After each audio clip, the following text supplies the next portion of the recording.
Welcome back sa YouTube channel natin. Kuya Mhike nga pala. So in this video, tuturuan ko kayo ng tamang paggamit ng mga verb na have, had, at ang has. Okay, so stay tuned dahil sisimulan na natin yan pagkatapos ng intro.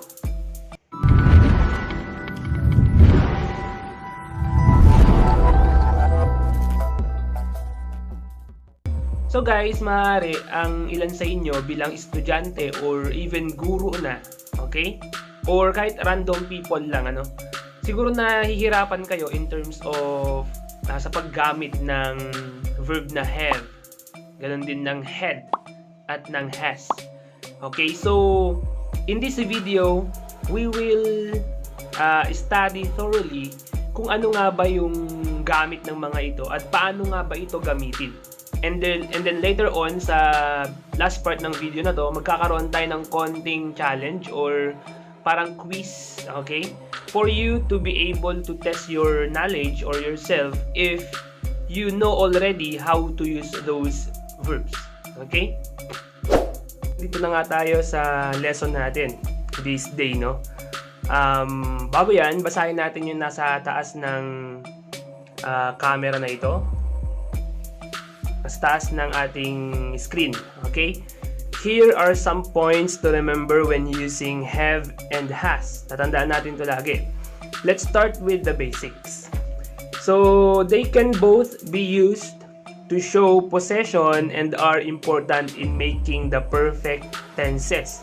So, tatandaan ninyo guys na ang had at ang have or has ay categorize sa ating 8 parts of speech as verb. Okay, so let's start with had. Okay, sabi dito, had is the past tense of both has and have. So meaning, yung has and have is in present tense. Itong had ay parehong ginagamit if we are going to past tense has and have. Okay? So, for example, we have here have, okay?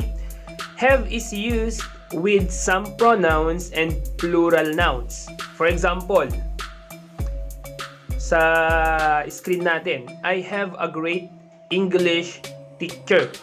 Okay? So, plural nouns, yung I is a plural noun. That's why yung sumunod is have. Okay? Next is another plural form na noun. We have the you. So, you have toothpaste on your chin. So, have na naman yung ginamit doon. And, of course, we also have the we. We is also a plural noun. Okay? Or pronoun. So, we have a meeting at 12. So, have ang ginagamit po doon. And then, etc. Nurses have a difficult job. What about has? Subukan muna natin tingnan. In definition, has is used with the third person singular. Okay. So for example, tingnan natin sa screen ulit natin. She has a great personality. So remember guys na yung she is a third person singular. That's why it needs a verb na pang singular din. So in this situation or scenario, we have has as the verb. So she has a great personality. So another one is he has a new haircut. Okay, the washing machine has a leak in it. So the washing machine refers to as a pronoun it. So for example, pwede natin gawing it has a leak in it. Pero we are referring to the washing machine. So it is still stand for third person singular. But in this case, we are using the an item or washing machine. Ito yung nasa baba niya, ito yung example ko dyan. It has a hole near the door. So yung it kasi is a pronoun form for sa mga bagay-bagay, yung mga things. Okay, for example, palitan natin yung it ng burger. Burger has a hole near the door. Hindi pwede. Okay, hindi pwedeng gawin yun dahil iba yung sentence natin. Sabihin lang natin na the burger has a cheese whiz. Okay, or a cheese in it. So, pwede natin sabihin ganun. So, itackle din natin yung mga contractions ng mga verb na ito. When we say contractions, ito yung words na pinagsama natin to make it short. Okay, for example, I and have words magiging equivalent ng I've. So, siguro may nakikita kayong ganyan sa mga papers na binabasa ninyo, sa mga novels na binabasa ninyo. So, yun po yung dahilan kung bakit nagkakaroon po ng ganyang mga words. It is what we call contractions. Kino-contract natin yung mga words. So, another is you have, you've. We have, we've. They have, they've. Okay? And another one is he has, his. It has, its. Okay, so yun yung mga contractions ng mga words na ito. So, later on, magagamit nyo yan sa pag-aaral nyo. And later on, may intindihan nyo kung bakit merong mga ganyang mga, kung ginagamitan ng mga apostrophe. Okay? For example, yung he has or it has. So, yung representation ng apostrophe na nandiyan sa gitna is yung mga vowels or consonants na nawawala sa mga words na ito. Okay. We also have the negative contractions. Kanina, we can consider this one as positive contractions. Kasi lang siya, wala siyang disagreement in the words. So now here, negative contractions, we have has not. So parang negative nga, no? Meron siyang ginagamitan natin ng not na word. So it is already negative word. So has not, hasn't, have not, haven't, had not, hadn't. So yun yung mga words na kino-contract with regards to this verb. So have and has in questions. So paano ba natin ito magagamit in terms of questioning? So for have, we have here example, have you been to Australia? Or in terms of has naman, has Andrew left yet? Okay? Who has my pen? So has anyone seen my mobile phone? Okay. So those are examples for our questions. So have got and have. Both have got and have mean the same thing. There is no difference. So parang pinahaba lang natin. So I have got an iPhone. Or I have an iPhone. It's the same. You have got a message. You have a message. Kasi itong mga got na to, ginagamit lang to ng mga talagang native speakers or ikaw din, kung pwede mo din gamitin, pero pangpahaba lang siya. So, she has got no time to sleep. She has no time to sleep. Okay, so, kumbaga, palaman lang to ng pinag-aaralan natin ngayon. Next, we have the have and has verb tenses. So, we're referring naman sa tenses. Paano ba natin to gagamitin? So, have and has is an important verb in making the perfect tense. Okay, so present perfect. For example, we have, she has lived here for a long time. So, tandaan nyo na yung she is a singular or third person singular. That's why kailangan natin ng singular verb which is has. Okay, kaya ginamit dyan ay has. Okay, she has lived here for a long time. And sa next example is ginamit yung have because we have we as the plural subject or plural pronoun. We have seen this TV show before. So next is I have cut my finger. Okay, yung I is a plural pronoun. That's why we need a plural verb which is have. So I have cut my finger.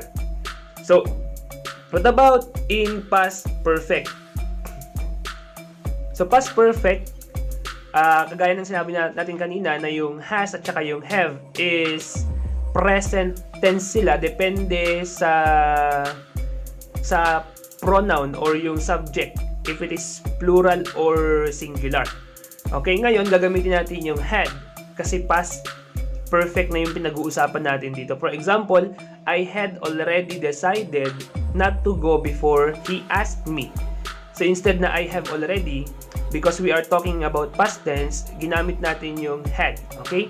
Next example is they had finished the race before it started raining.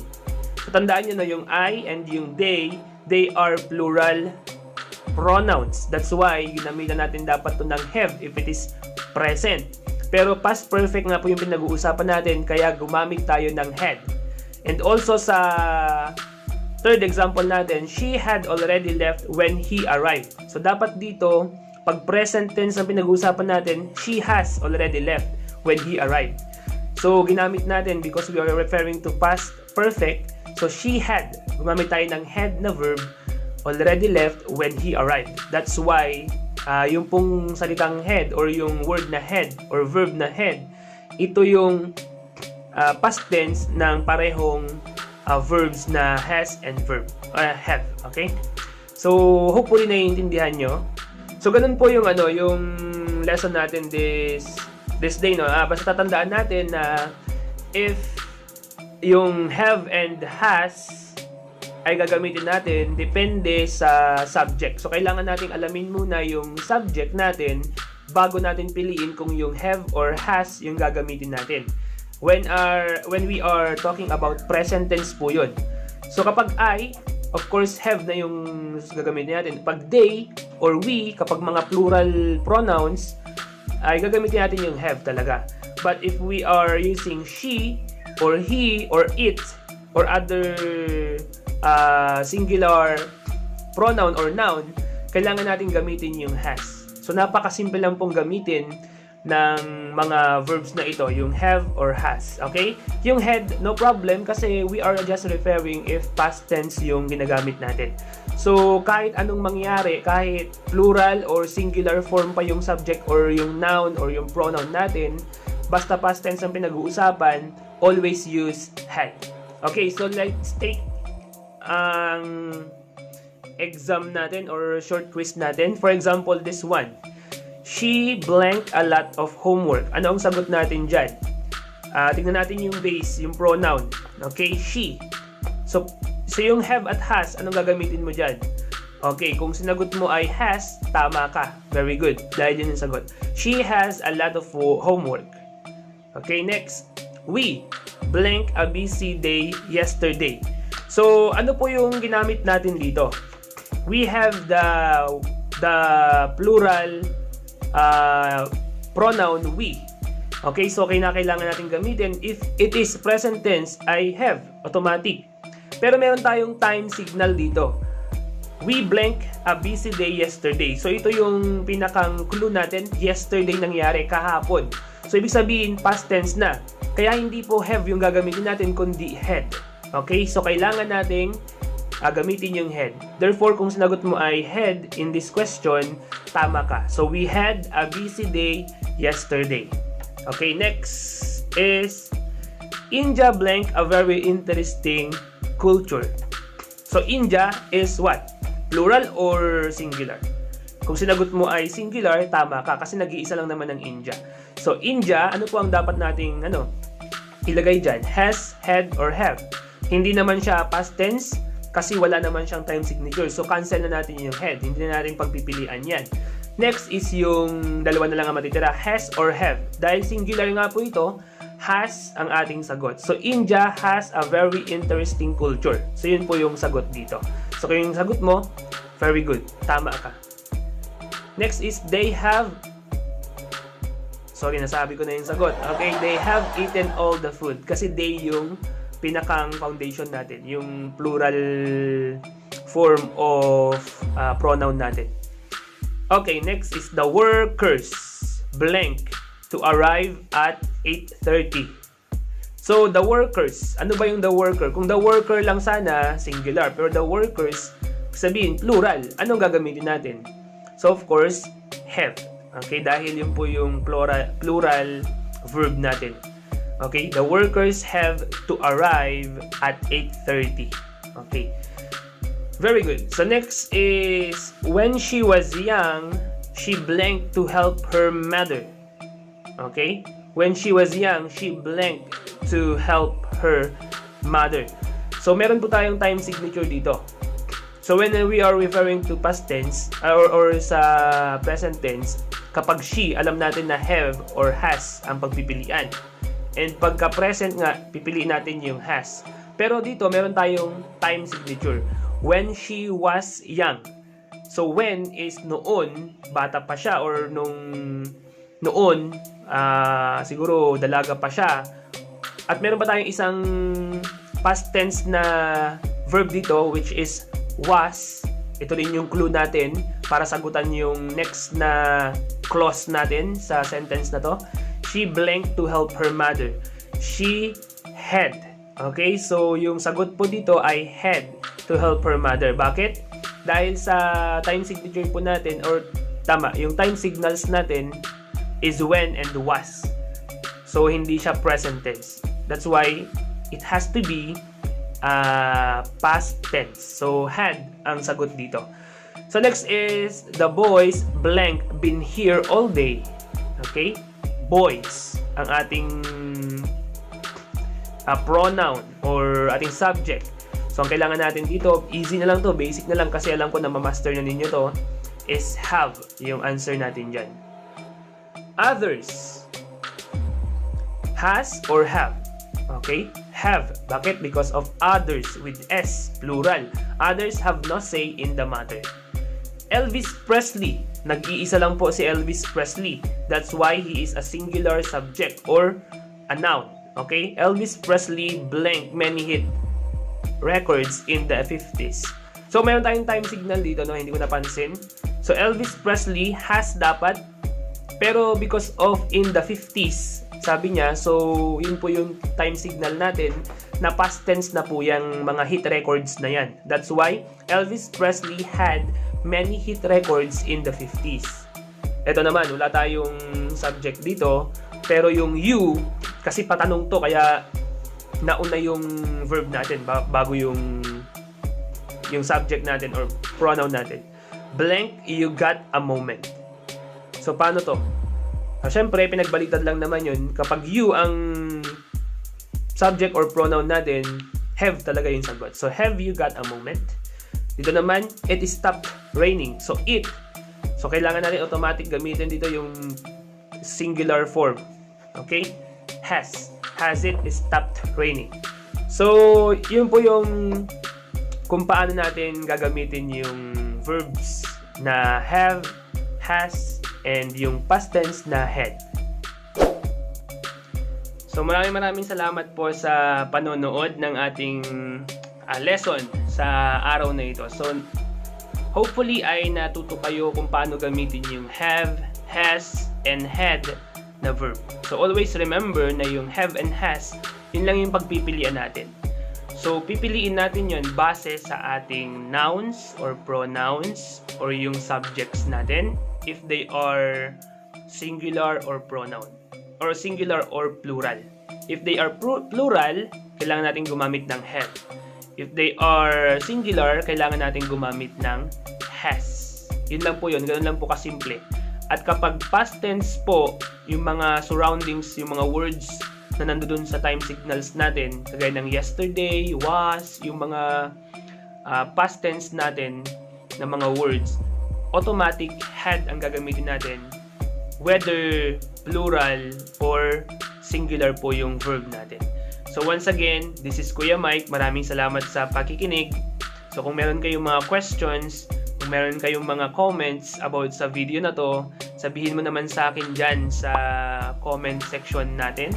And kung hindi ka pa nakapag-subscribe, iniimbitahan kitang mag-subscribe sa video na to dahil ang channel natin ay nag-upload ng 2 beses na uploads sa isang linggo. So tuwing Tuesday and Friday. Ayaw kong ma-miss mo yung opportunity na mapanood mo yung mga videos natin na for education purposes. So maraming salamat ulit. Once again, this is Kuya Mike. Peace out.